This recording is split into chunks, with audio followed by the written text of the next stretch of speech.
Dejavu. Huh? Let's talk about it.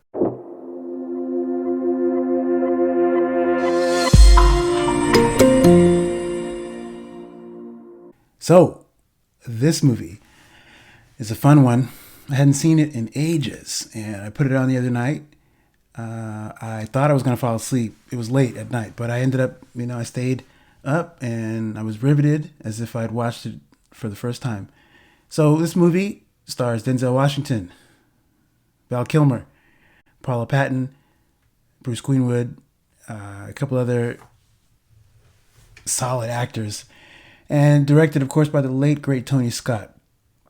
He's done about 4 pictures with Denzel, or 5. I can't remember the number. They've done a good number of pictures together, and it's a unique and solid working relationship, and that comes across in this movie. What we have here is essentially a good old-fashioned cops and robbers story. It's a mystery with time travel thrown in for good measure, and off the top, it can feel like a gimmicky, premise. The way this film executes it elevates it above. It's more than just its idea. So I think initially, and the film does a good job of this actually, and I hadn't really realized this until I watched it this last time, which is the film doesn't lead with its concept, with its time travel concept. There's a good 20 minutes of the film. The first 20 minutes of the film, it feels like it's going to be a investigation. Like the whole thing will be just like a mystery of how to catch the person who was responsible for this bombing that was killed hundreds of people.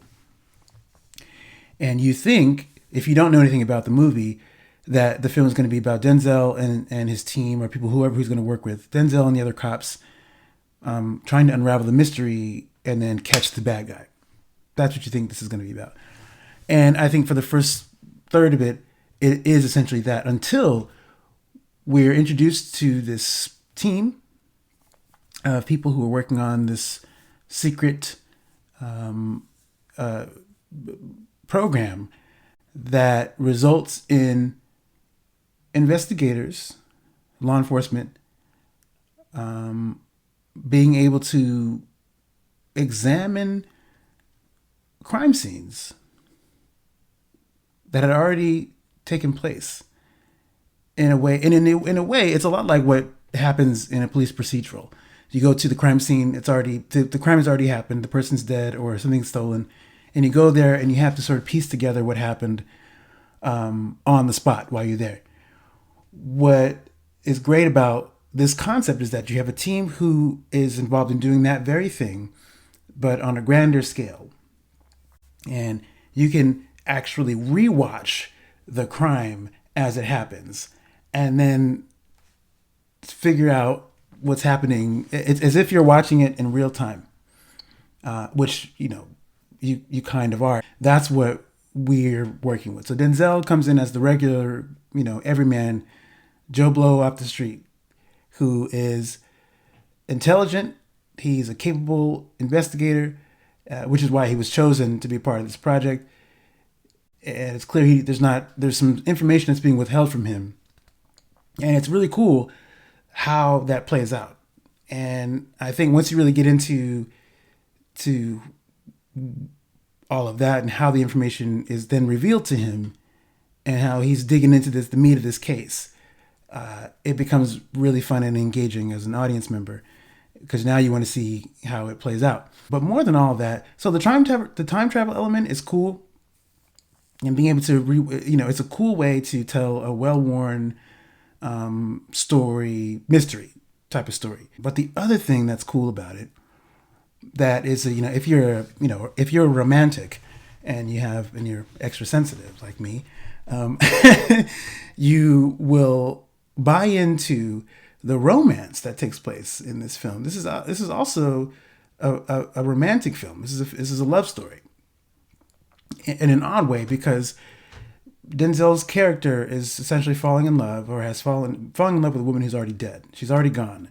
but through images and pictures and things that he's coming across, and it becomes important to him to, you want to solve the case already just because that's your job, but which is what most any investigator would do in this situation. You because now you care. There's a human face to the tragedy that's taking place. Now there's something that's more personal, and you care enough to want to see justice done because for that person that you're falling in love with or whatever it is. But even if you wasn't falling in love with this person, that's just what you want to do because that's your job. This is this guy's job.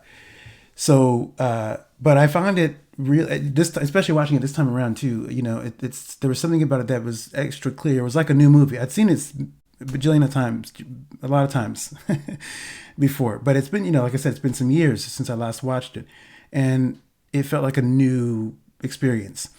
And I think the anchor of the film really is, like, on the surface, it seems like it's the time travel piece because of the way it executes that idea, which is a great idea, by the way. Time travel on its own is whatever, but the way this film executes it is a grounded, the way it explains it, actually, it sets it apart from other time travel things, like where there's no real explanation for how you can do that. Like, you can get lost in the jargon and the sciencey-ness of it, but I think the if you look at it on paper, the way it's explained in the film makes it feel like it's semi-real. There's a reality to how that. You look at all the research that's been done on the potential of time travel, and I'm not sure who the filmmakers talked to get some authentic sounding theories on how to make it work. But the way the film goes about it, it feels like, all right, I could believe that that's possible based on how it's executed. And if that's all we had to go on, that's enough to make the film engaging enough to want to see what happens. But I think, like with most any other story, if the character stuff doesn't work, you just have ideas, and that's it. If you don't care about what's happening, you just have concepts and stuff. The love story element of it makes it feel, it gives it it punctuates all of that, all the science jargon, all of that type of stuff. It means more because you've got the heart piece, which is ultimately what you care about. You want this guy to solve the case. And when the idea comes up where it's possible to save her before the crime is committed, then you want to see whether or not he's going to do that. Because now the goal is not only just to stop the crime, but can you save this person who you've now fallen in love with before she becomes a victim? And that is the other layer of it that makes it also intriguing. And, oh man, you want to see what happens. And does he make it out? Can he save her, or does she die again? And can he do it and then stay alive, or does he die? And then what does that look like? You have all these questions, and it's a fun, thrilling film. So if you haven't watched Dejavu in a while, I would say definitely give it a look, because it's fun. And the other thing is I have to mention this because this is just something I have to say because we're talking about a Denzel movie. Now, you may have seen, I have a couple other reviews on this channel, older reviews. I urge you not to look for them because they're not. No, if you come across them, you know about this. I must have mentioned this in at least one other video.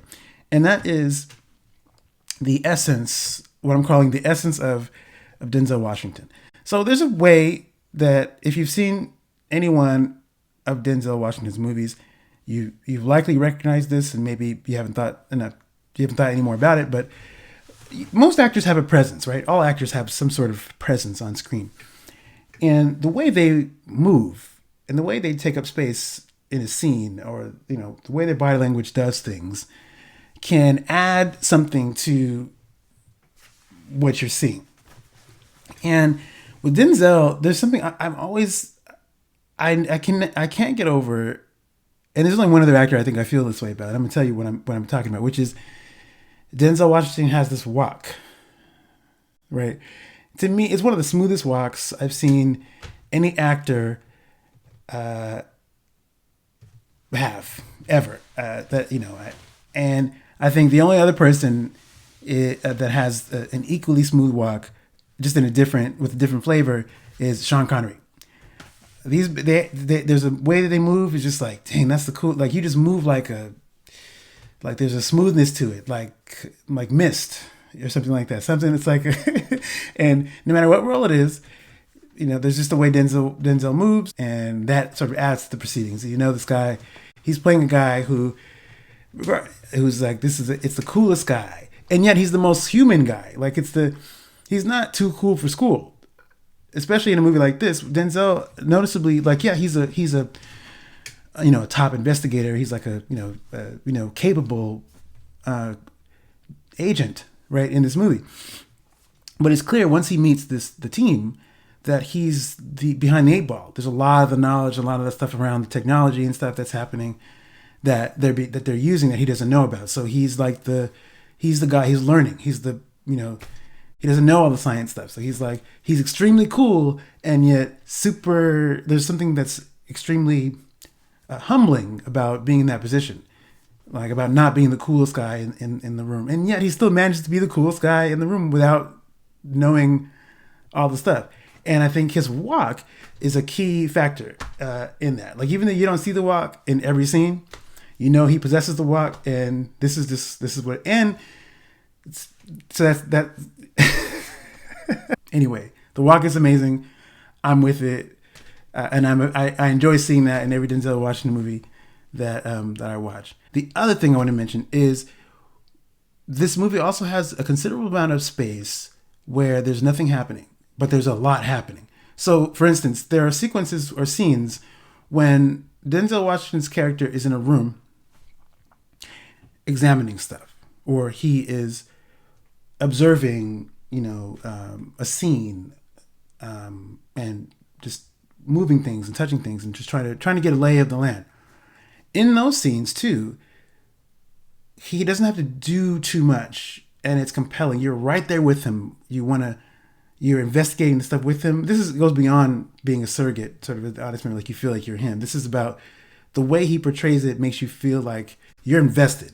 Now, this guy's serious. His facial expressions are like, that can portray a whole bunch of stuff is going on, and just by his facial expressions, he can really do a whole bunch of stuff in the scene without doing a whole lot, and that's cool. And then of course you got the direction. Tony Scott is a literal. He's an artist. Like all filmmakers, to some extent, are artists, but Tony Scott, coming from a painter's background. If you know this about Tony Scott, he was an art school student at one point. And for him, when he made the transition from fine art to film, I think you see this in a lot of his films, just by the way they're shot, the way they're edited, and how kinetic the editing is, and the color grading. There's something very specific about a Tony Scott film when, for instance, like some of the action sequences Tony Scott has, revolving camera stuff or quick cuts and zoom ins at the same time. And there are a lot of films that do that kind of thing. You think like Michael Bay, but more with a more fine art feel. That's less popcorn feel. Tony Scott's movies don't feel like it's just like a popcorn summer action movie. I think that's the closest way I can describe it. You look at something like Transformers, or even Bad Boys 1 or 2, some of Michael Bay's more crowd-pleasing summer action films, and then you look at a Tony Scott film, a Tony Scott action film, and I think it's the best. Tony Scott's films are like sort of the elevated version of what Michael Bay's films do in terms of visuals and the editing. Tony Scott's films to me feel like paintings. But that's something that's unique to Tony Scott, like an edgy painting. And Dejavu is not an exception.